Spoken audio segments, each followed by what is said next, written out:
My beloved child.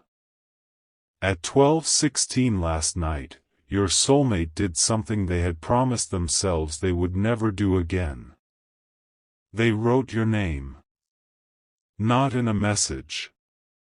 Not in a search bar. Not on an old photograph. On the front of an envelope. By hand. Then underneath your name, they wrote, "Please read this before tomorrow morning." Your soulmate stared at those words for almost a minute. Then added one more sentence. After 8:30, I won't be here anymore. They weren't threatening anything. Nothing dangerous was happening. At 8:30 tomorrow morning. Your soulmate was supposed to leave the city. A new job. A new apartment. A fresh beginning almost 7 months after the two of you ended. Their family believed the move was exactly what they needed. Friends had already said goodbye. Boxes were packed. The car was ready. Everything had been decided. Except for one thing. The 7-page letter sitting on your soulmate's kitchen table. They had started writing it 3 times. The first version went into the trash. So did the second. The third remained. And at the top of page 1, your soulmate wrote, "I'm not sending this to ask you to stop me from leaving. Then, I'm sending it because you still believe something about the night we ended that isn't true." Your soulmate stopped writing. Their hands were shaking. Because they knew what was coming later in the letter. A confession they had hidden from you. From their family. From almost everyone. Something that happened the day after your breakup. Something that would completely change the meaning of the final message you ever sent them. But they didn't write that part first. Instead, they began with an apology. And one sentence, "The cruelest thing I ever did to you wasn't leaving." Pause. It was letting you believe I wasn't there. Before we continue, remember this is an emotional storytelling message, not a literal claim that anyone can know another person's private conversations or feelings. But stay with this story. Because those words, "I was there," would eventually become the most important words in the entire letter. To understand why, you have to go back to the final months of the relationship. Before the silence. Before the breakup. Before tomorrow became something both of you were afraid of. There had been a time when you and your soulmate could talk about almost anything. You talked until one person's phone battery died. You sent photographs of completely ordinary things. Food. Clouds. Something funny you saw in a store. Your soulmate knew when you were upset from the way you wrote, "I'm okay." You knew when they were overwhelmed because they stopped using punctuation. Little things. The kind nobody else notices. And for a long time, those little things made both of you believe, we understand each other. Then the relationship became serious. And serious relationships eventually require more than understanding moods. They require decisions. That was where your soulmate struggled. Where are we going? How do we handle conflict? What do we tell our families? What happens next year? Every time you move toward a real answer, your soulmate moved toward let's give it time. At first, that sounded reasonable. You didn't want to rush either. Then months passed. You asked, "Do you actually see a future with me?" Your soulmate answered, "I wouldn't be here if I didn't." You smiled slightly. That's not really an answer. They sighed. What do you want me to say? The truth. That is the truth. You became quiet. Then, I know you want me today. Your soulmate looked confused. And? You asked, do you want to build toward tomorrow? Your soulmate felt pressure immediately. Not because your question was unreasonable. Because tomorrow required choices. And choices frightened them. They had watched people in their family make huge promises, then resent each other later. They had seen relationships become obligations.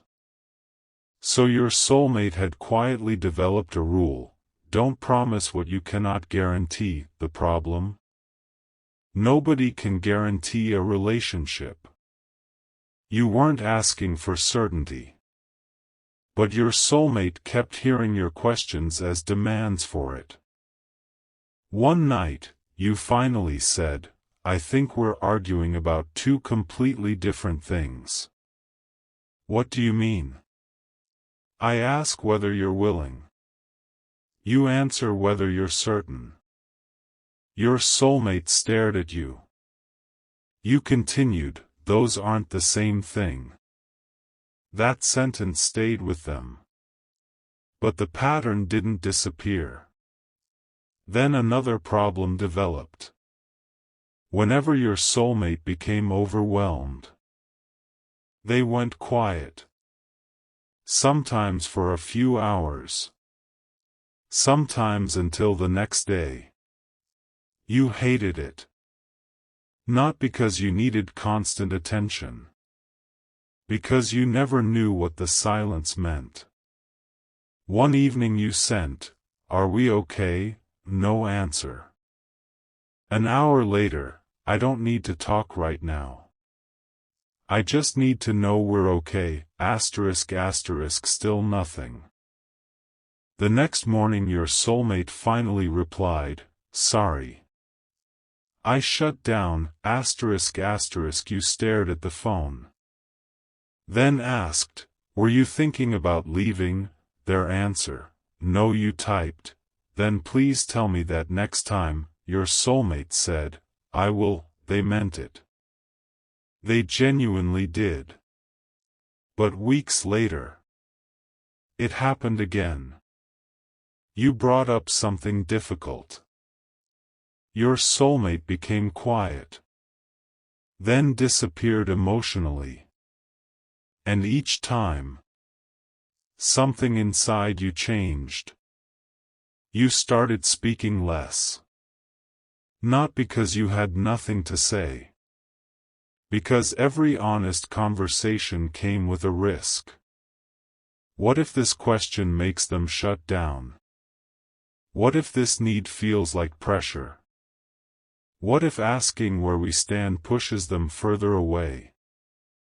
You began editing yourself. Your soulmate noticed that you argued less.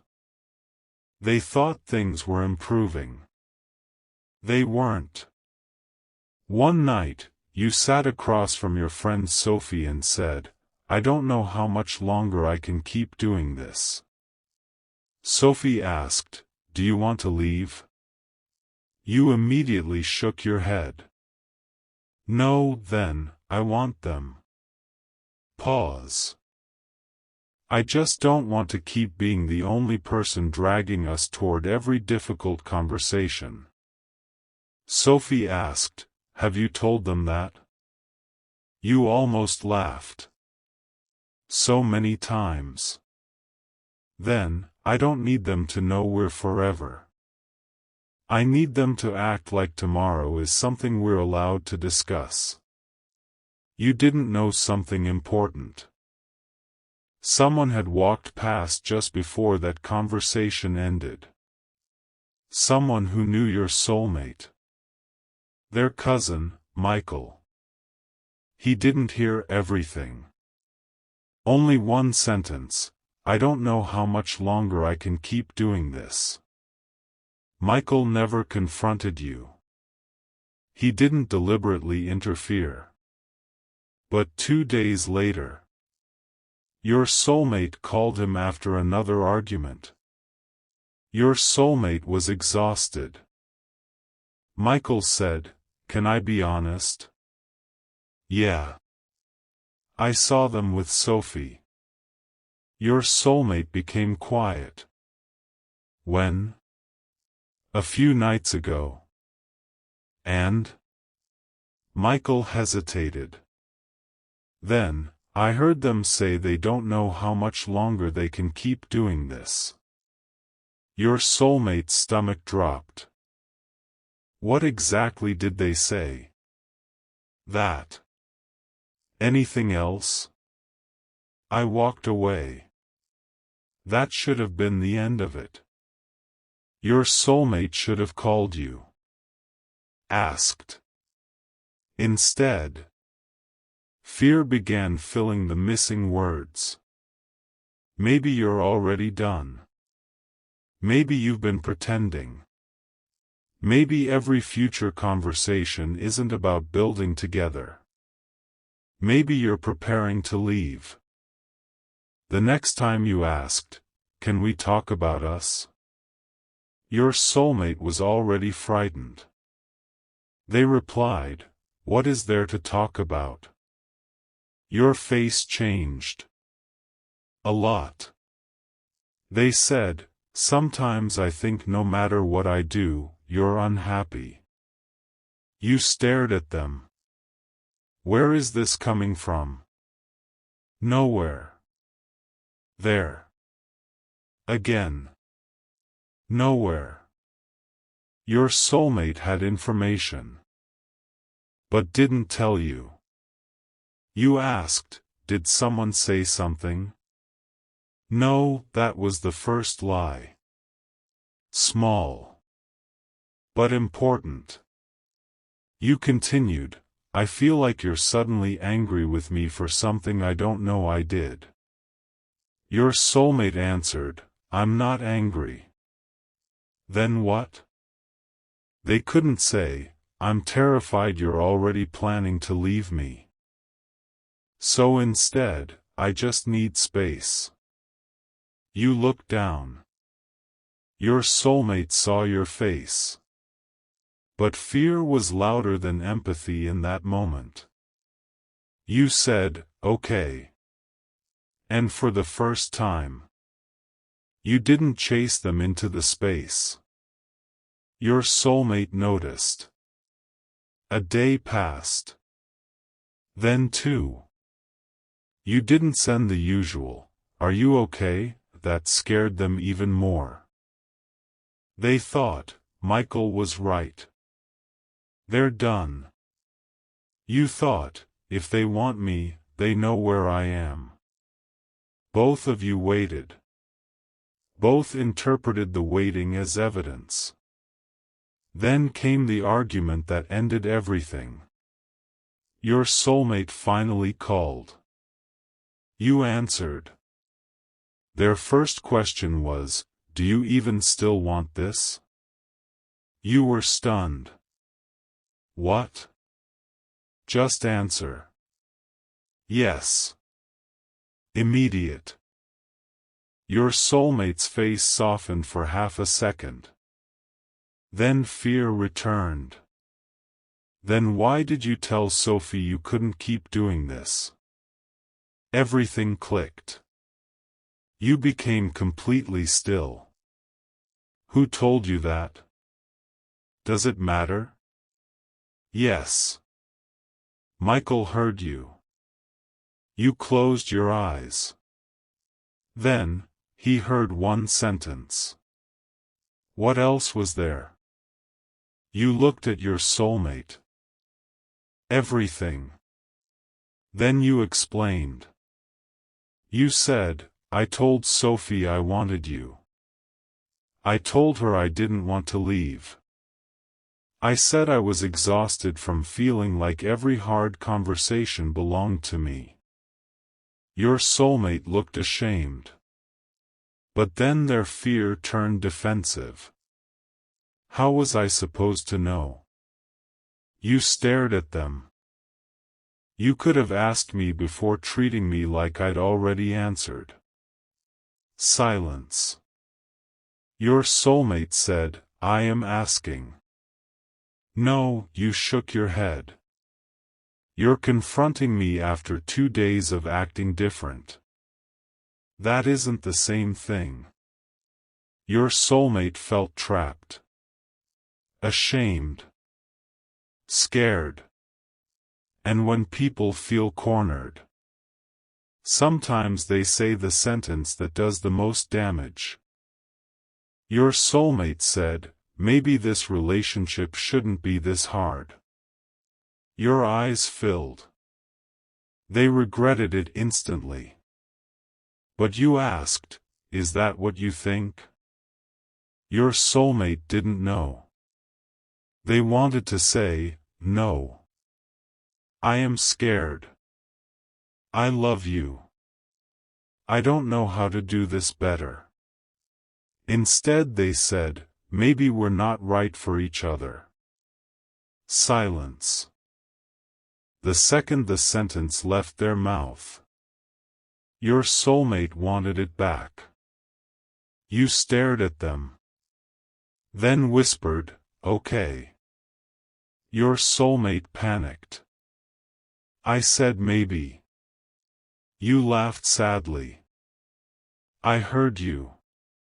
No, I don't mean, you've been asking me for certainty for months without realizing it. Your soulmate frowned. What? You wiped your tears. You keep telling me you can't choose me unless you're certain. Then, but somehow I'm supposed to stay while you're uncertain whether you want me at all. Your soulmate said, I do want you. You looked at them. Then why did you just tell me maybe we're wrong for each other? No answer. You stood. Your soulmate asked, where are you going? Home. Can we talk tomorrow? You looked at them. Then said, tomorrow is always when you're going to become ready. And you left. Your soulmate barely slept.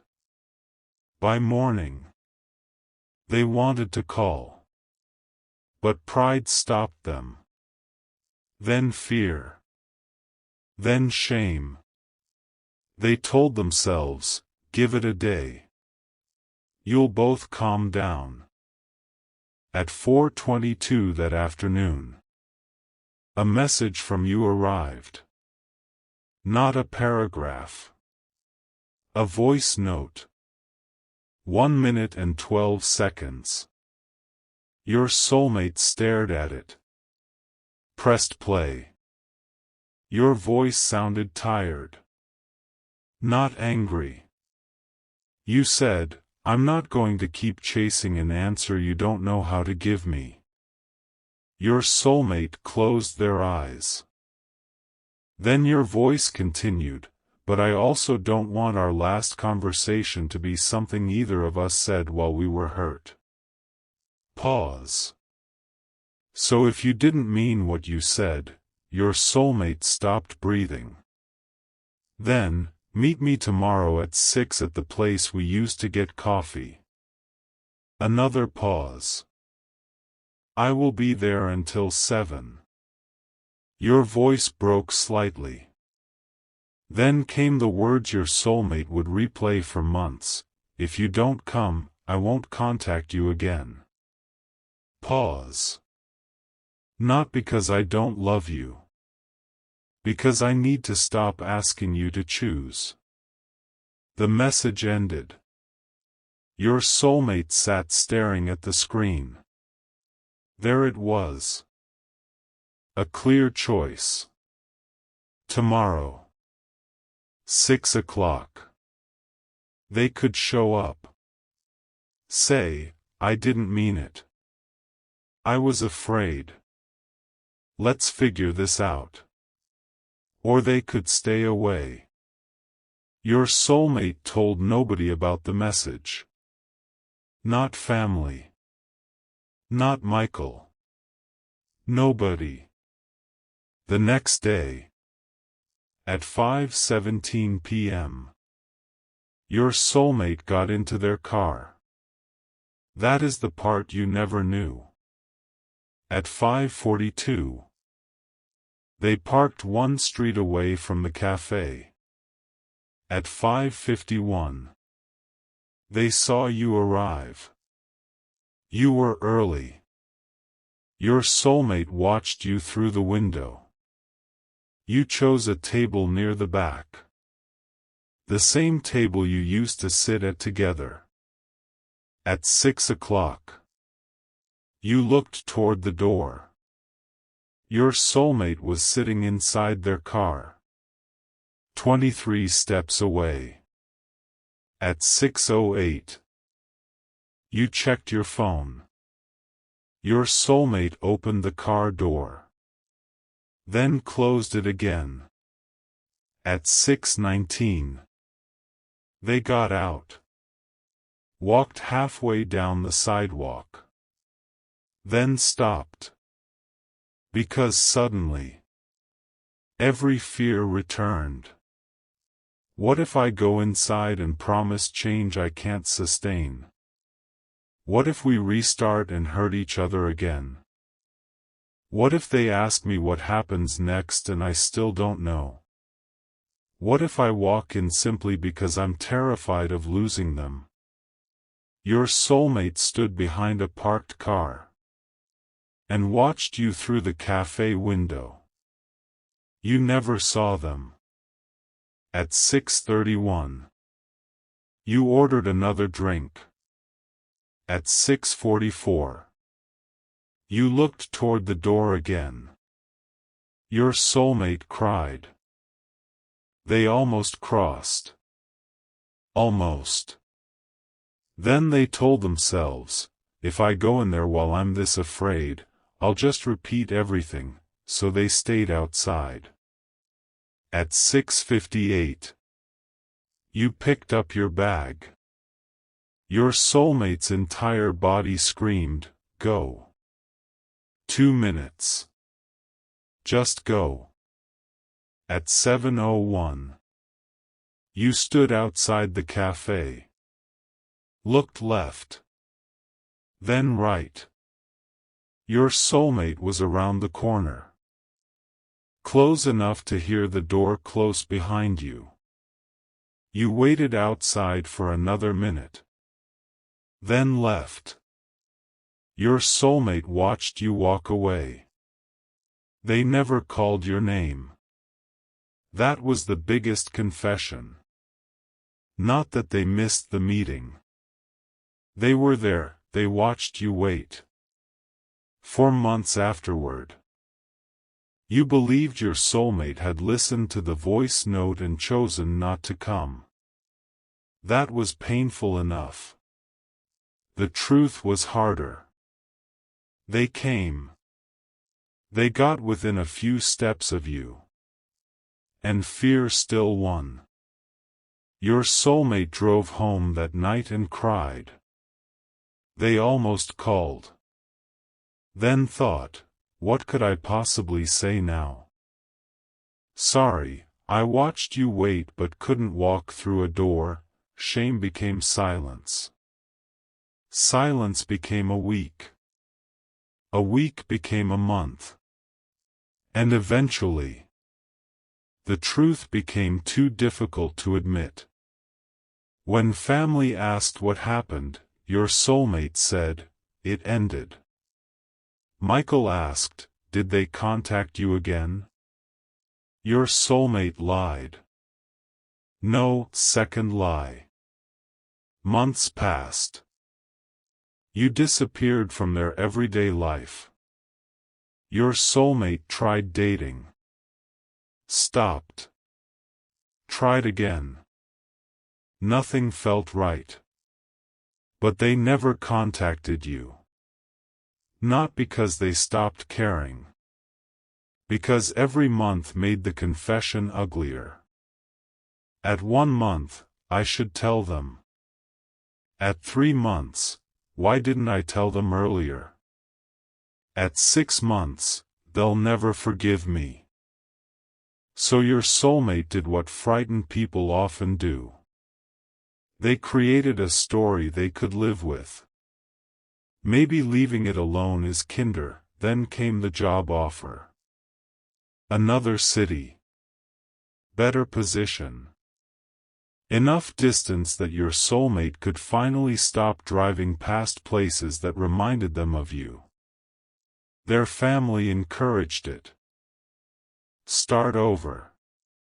Fresh environment. You need this. Your soulmate agreed. Tomorrow morning became the date. 8:30, leave. Close the chapter. But while packing last night, they found an old receipt. From the cafe. Not from the night you waited. From your first date there. On the back. You had once written, next time, you choose the place. Your soulmate sat on the floor. And something broke. They had spent 7 months trying to call silence kindness. It wasn't. You were still carrying a version of the ending they knew wasn't complete. So at 12:16, they began the letter. Page 1, I'm not writing to ask you to stop me from leaving. Page 2 explained Michael. The half-heard sentence. The fear. Page 3 apologized for saying, maybe we're not right for each other. Your soulmate wrote, I didn't say it because I had stopped loving you. Then, I said it because I was afraid you were already leaving, and I wanted to reject the ending before the ending could reject me. That was confession number 1. Painful. But not the biggest. Page 4 explains something else you never knew. Your soulmate had saved your final voice note. They still had it. They had listened to it 46 times. You had assumed it meant nothing. It had meant so much they could practically repeat every breath. That was confession number 2. Then came page 5. Your soulmate wrote, this is the part 1 I'm most ashamed to tell you. They stopped. Walked around the apartment. Returned. Then wrote, I came. 3 words. Then, I was at the cafe. Your soulmate's hands started shaking. They wrote, you were not abandoned by someone who forgot. You were 23 steps away from someone who loved you and still let fear make the decision. Then came the biggest confession of all. At 6:58, when you stood up to leave, I almost called your name. And I didn't. That is the moment I have replayed more than hour. They continued, I saw you arrive. I saw you waiting. I watched the door every time you did. Then, you probably spent 7 months believing I didn't show up. Pause. The truth is worse. I showed up and still couldn't make myself walk inside. Your soulmate started crying onto the page. Breakup. Because the breakup happened during fear. The cafe happened after. Your soulmate had time. A clear invitation. No argument. No pressure. Just a door. And they didn't walk through it. Page 6 said, "I'm sorry I let you believe you weren't worth showing up for. Then, you were. I wasn't brave enough. Not, you were too much. Not, the timing was wrong. Not, Michael ruined us.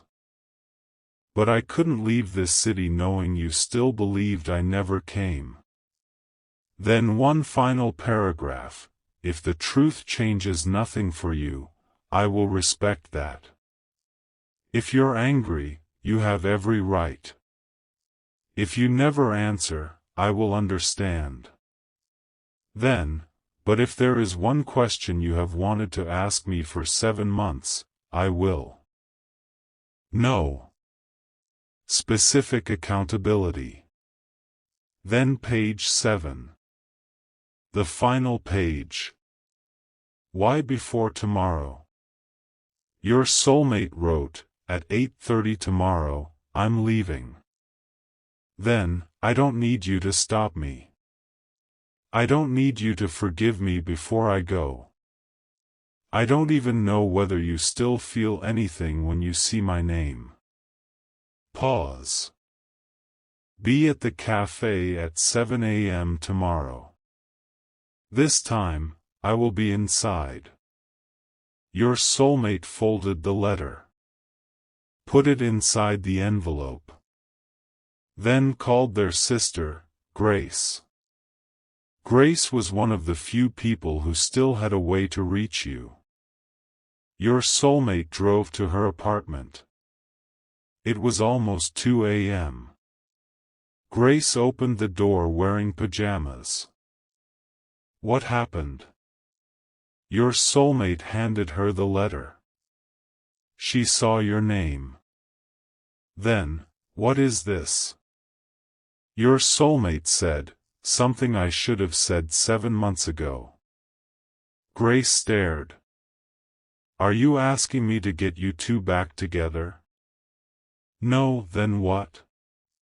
Your soulmate answered, "I'm asking you to make sure they finally get the truth." Grace didn't immediately take it. She asked, "Why tomorrow?" "I'm leaving at 8:30. Then postpone the move." Your soulmate shook their head. No, Grace looked confused. "If you still love them, this isn't a romantic stunt." Your soulmate's eyes filled. "Then, I don't get to throw away my entire life tomorrow and make that proof of love." Grace became quiet. Your soulmate continued, "I accepted the job for good reasons. I am still going. Unless they want to talk before I leave. And even then, I still go." Grace understood. This wasn't, "Choose me and I'll stay." It was, "I finally owe you the truth before I leave." Grace took the envelope. The next morning, your phone received a message. From her. "I have something that belongs to you," you frowned. Then, "It's from them," your heart dropped. Grace continued, "They asked me to make sure you read it before 8:30, you stared. Your first instinct? Ignore it. 7 months. Why now? Why one dramatic letter the morning they were leaving? Then Grace sent one final message, "I'm not telling you what to do. But I think there is something in this letter you have believed incorrectly for a long time, **** you agreed to receive it. When you saw the envelope, you recognized your soulmate's handwriting. You sat down. Read, I'm not sending this to ask you to stop me from leaving. Page 1. Then 2. Michael. The conversation with Sophie. You felt anger. They had believed one sentence without asking you. Then page 3. I said maybe we weren't right because I was afraid you were already leaving. Your eyes filled. Page 4. The voice note. 46 times. You stopped. Your hands were shaking. Then page 5. I came. You froze. Read it again. I was at the cafe. Your stomach dropped. No. You kept reading. 5:51, 6:08. 6:31, 6:58. 7:01, your eyes filled so quickly you could barely see the page. They knew. They had seen you. You stood from the chair. Walked across the room.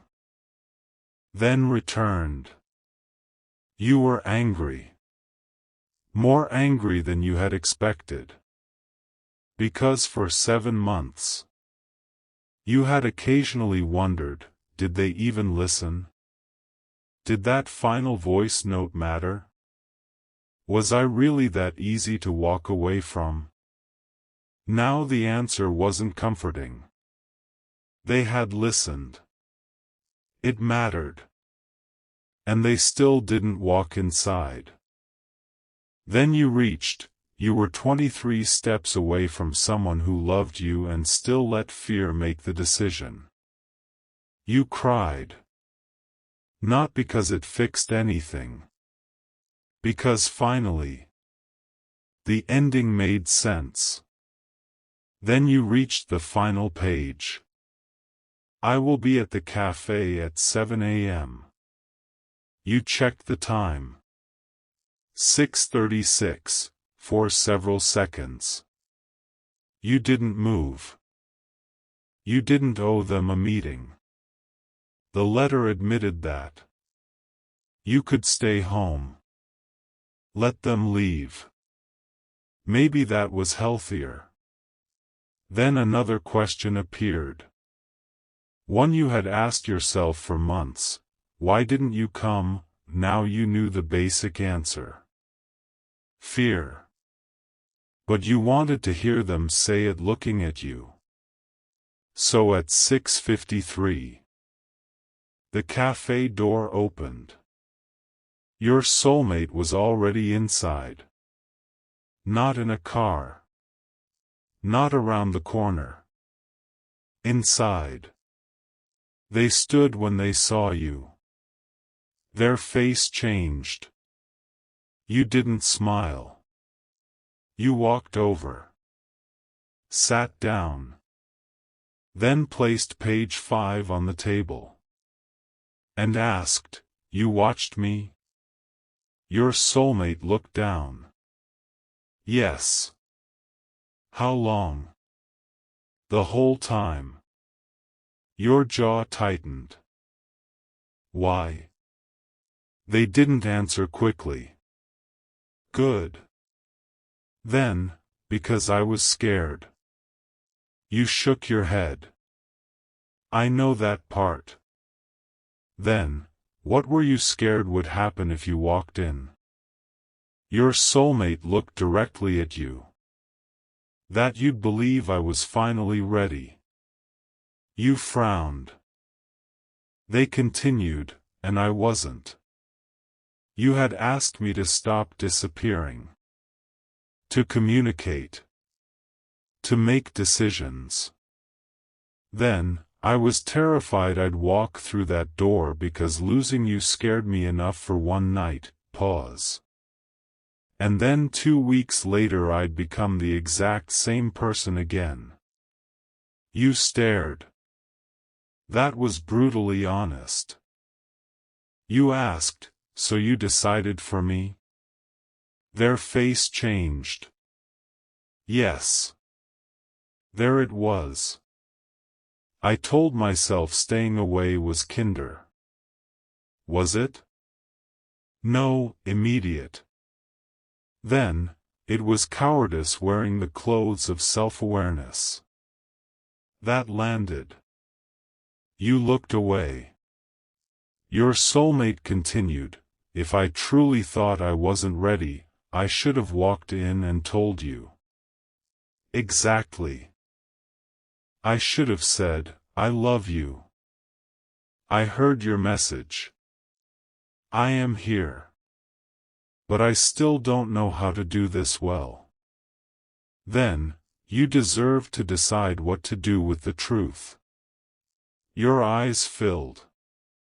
You asked, why lie afterward? Shame. To me? To everyone. Your soulmate looked down. The longer I waited, the harder it became to admit. You nodded. Then asked, why the letter now? They looked toward the packed car outside. Because leaving made me realize I was about to do it again. What?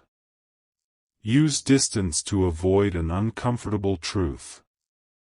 That was strong. Your soulmate continued, I thought moving away would help me finally forget. Then, but forgetting you while letting you remember something false didn't feel like moving on. For a few moments. Neither person spoke. Then you asked, do you still love me? Your soulmate swallowed. Yes. Is that why you wrote it? Partly. You waited. They continued, but loving you is not the confession. What is? They looked at page 5. That I had a chance. Your eyes filled. And I chose fear while you were still giving me one. That was the biggest confession. Not, I love you. You knew that once. Not, I miss you. You could have guessed. The confession was responsibility. Your soulmate wasn't saying, circumstances separated us. They were saying, you opened the door. I stood outside it, **** you asked, are you expecting me to forgive you now? No, do you expect another chance? No, would you take one? Your soulmate paused. Then, only if it was something we both chose slowly. You looked surprised. Not, absolutely, right now. They continued, I don't want to repeat the old pattern where panic creates a huge promise. Then, words can open this conversation. Only behavior could make anything after it believable. That was different. You looked at the clock. 7:47, their car had to leave soon. You said, so you're really going? Yes. Even after this? Yes. You nodded. Strangely. That made the conversation feel safer. They weren't using the move to make you choose quickly. Your soulmate said, I want you to know something else. What? If you never want another conversation after today, the letter still needed to exist. You looked down. They continued, I couldn't let your last memory of that day be an empty chair. Your eyes filled. Then you replied, but it was an empty chair. Your soulmate's face broke. You continued, you being outside doesn't change what I experienced. They nodded. You're right. No defense. No, but I was there. They understood. Your experience was still abandonment. Their hidden presence didn't erase it. It only explained it. That mattered. At 8:09, your soulmate stood. I have to go. You nodded. No dramatic airport chase. No, stay for me. You walked outside together. Their family was waiting down the street. Grace pretended not to watch. Your soulmate looked at you. Then said, "Thank you for reading it." You replied, "I hate page 5. They gave the smallest sad smile. Me too. Then you said, "But I'm glad I know." Their eyes filled. So am I. You thought for a moment. Then, send me a message when you arrive. Your soulmate froze. Not a reunion. But not a closed door. Okay. You added, "That's all I'm promising." I understand. Then they left. And for once, your soulmate didn't ask you to promise more. Hours later, a message arrived. Made it safely, nothing else. You replied, "Good, that was it." 2 days later, your soulmate sent, "I found a coffee place here that is significantly worse than ours." You smiled. Then answered. Conversation restarted. Slowly. No nightly declarations. No constant nostalgia. Normal life. And that was where the real test began. One evening, you asked something difficult. Your soulmate became quiet. Your stomach tightened immediately. Old pattern. Then they wrote, "I can feel myself wanting to disappear from this conversation." Pause. Give me 30 minutes. I will call you at 8:30 at 8:29. Your phone rang. You stared at the screen. That one call mattered more than 7 pages of beautiful handwriting. Another time. Your soulmate misunderstood something you said. Old fear told them, they're pulling away. Instead of building a story. They asked, when you said that, "Did you mean you don't want this anymore?" You answered, "Number one question." Problem solved. Months earlier. That fear might have cost you 2 days of silence. Now it cost 30 seconds of courage. You changed too. You stopped expecting your soulmate to prove everything instantly.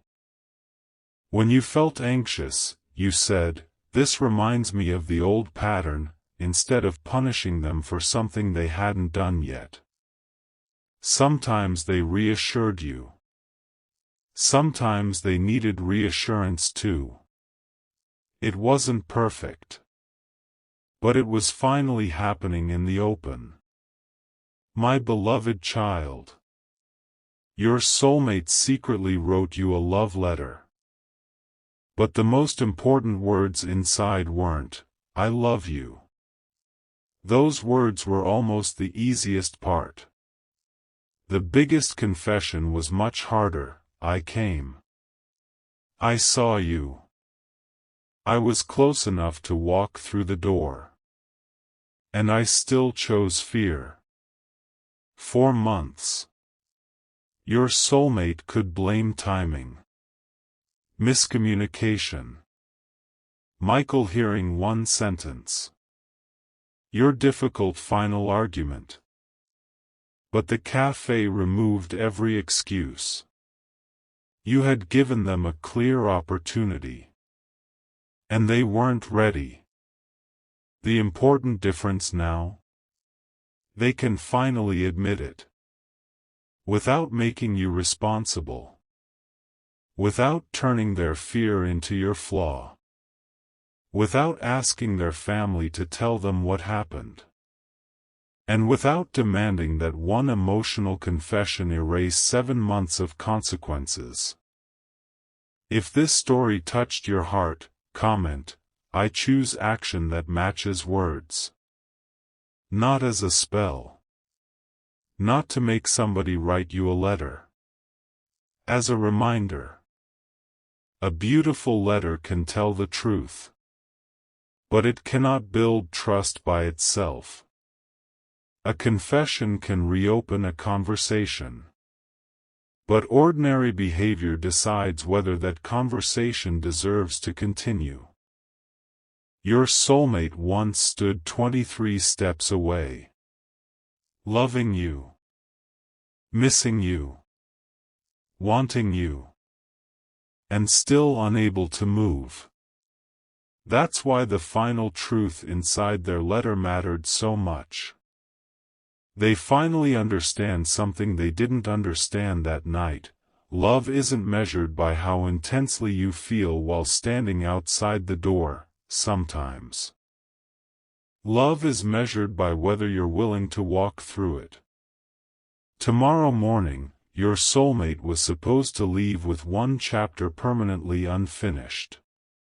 Instead, for the first time, they showed up before the deadline. Not to demand another ending. Not to force a new beginning. Just to finally tell you the truth. You waited for them once, they were there, and they failed to step forward, if life ever gives them another chance. They now know exactly what they cannot do again. Stand close enough to love you. And still make you face the empty chair alone.